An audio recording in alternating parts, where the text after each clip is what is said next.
Welcome to The Good Ride. I'm James Beastie, and I am all that is average. I embrace it, celebrate it, and share my riding experience with you. And today we're talking about the Sade, the Burton Smooth Operator. I can't get that song out of my head when I'm riding this damn board. I wish I took it coast to coast, LA to Chicago, but I just rode it on Mount Bachelor. And here's my take on this Burton take on Snowsurf, which has a very set back, directional, versatile stance with this open channel system. It's turny, it's poppy, it's not a very technical ride that has a wider appeal to a lot of people who love that directional snow surf type of ride. Burton could only send this to me in late spring, and I didn't get a powder day. I only got, a few inches of thick, wet powder on top of some really hard, uneven snow. Those conditions got uneven quickly. Then I got it on some varied groomers, from almost really good groomers to varied spring conditions where it's hard in the morning, going to soft and slightly uneven in the afternoon. But overall, I got a good idea of what this board is like, and I tested it primarily with my Nitro Team TLS and Union Force bindings. I rode this in a 60 and a 64, and of course, this is an honest, objective review for you, the consumer, with zero brand oversight from Burton. No money exchanged hands to do this review, and I can do that because of support from readers like yourself and support from shops like Blower Board Shop. They've been selling snowboard gear, even started back in the day when Jake was selling door to door. That's how long they've been around. So if you want to support a store that's been supporting snowboarders longer than a lot of you have been alive, buy through our links and give them your hard-earned money. It would help The Good Ride and Blower. We'd both appreciate it greatly.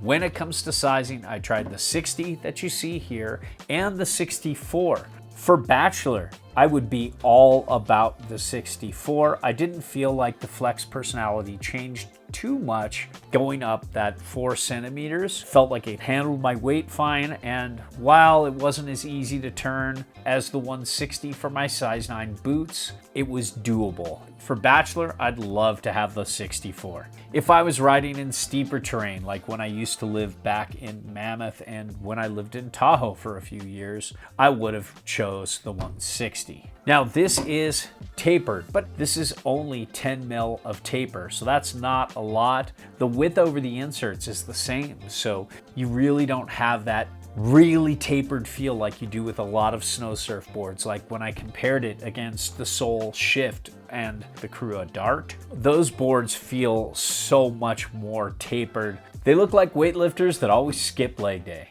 but it is very directional. You can see just so much more nose than this little swallowtail, and very set back on board, despite only being 12.5 millimeters back on side cut. They want you to play around with using all kinds of stance widths here. With this unichannel, you can bring your back foot way back if you want and truly emulate what it's like to surf. Me being a lifelong surfer, surfing was my first passion before snowboarding. I call Surfy a board that rides near the tail because that's how I rode shortboards when I ocean surfed. So this board truly emulates that aspect because you could just keep going back if you want, or hell, you could truly center yourself over the camber, get a really narrow stance width,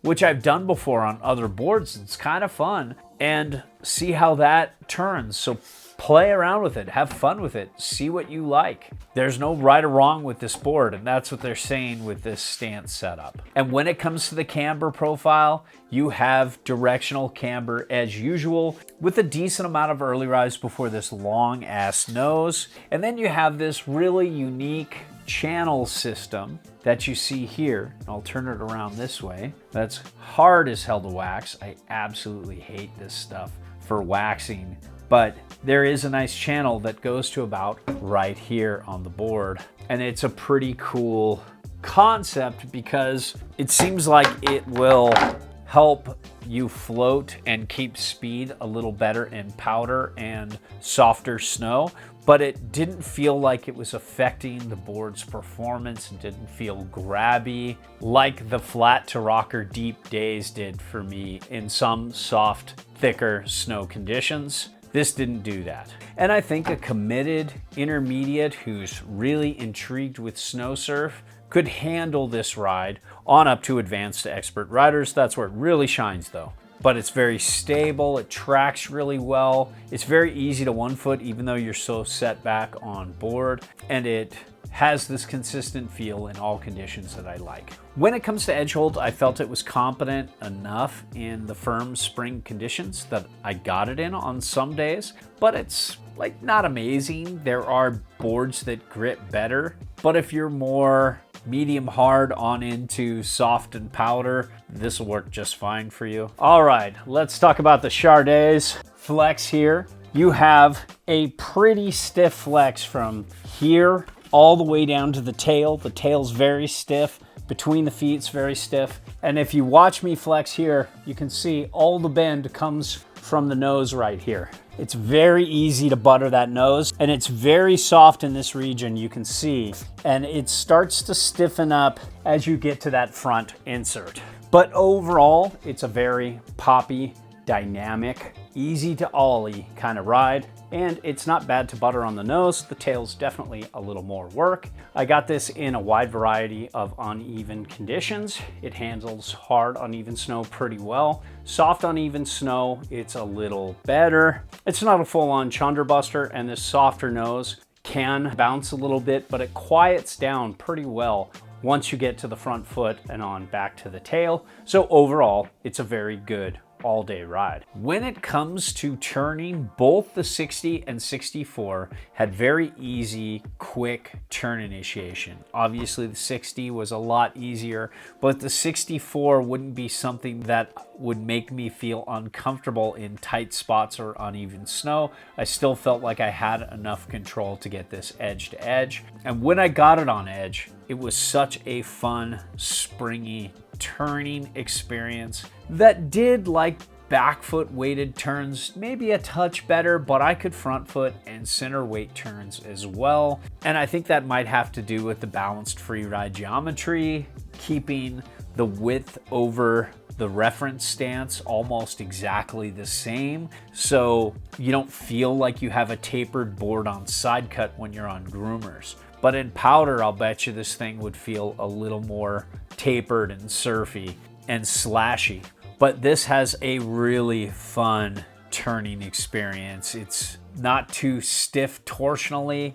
I felt like it can gauge and twist those edges and get them to spring out of a turn. You got lots of camber, a good poppy, energetic flex. The combination of those two things with a fun turning side cut and shape like this really made for a board that just lives to carve on clean groomers. I would not call this a powder board by any means. This is Snowsurf. This is take it out on groomers and make some really fun turns. This can handle any kind of stance, angles, and width, but where I really like this was like plus 27, plus 9 on the back, but it even handled -3, 18 really well too. Some Snowsurf boards really start to light up as you get more posy. This one seems to be great for people who are getting into that directional ride. I think this works really well for a wide variety of riders, and this is a smooth operator. I felt smoother and cooler turning when I was on this board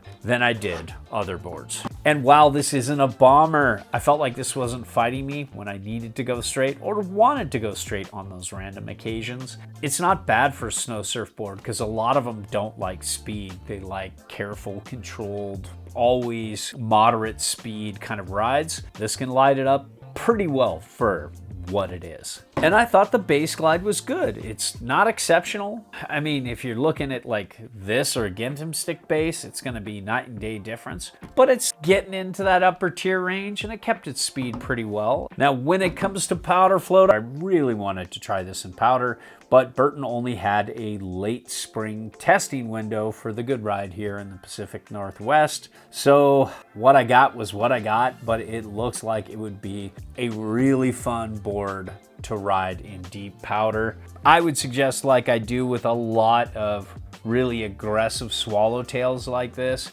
to not set it back all the way unless it's just ultra deep, and even then I don't really like it, but they have it so you can maybe give it a go, see how it feels. It might be more fun than other swallowtails. And hit me back if you get this in the deep. So all in all, this and the counterbalance were the highlight of my Burton testing. This by far was the highlight from a Snowsurf perspective. I just really enjoyed how this turned. It really did feel smooth. It was just that nice balance of not being too stiff, not being too soft, having a playful, fun, springy, Snowsurfy turn without a ton of taper. I think if you love to ride powder, but also take a Snowsurf approach to carving and turning on groomers, you're gonna really like this board. It's a board I wouldn't mind having in my quiver. And I love that if I got a 64, it could float better than the 3D fish, but then carve groomers massively better. So this is a very good one board quiver. And I'm gonna be recommending this a lot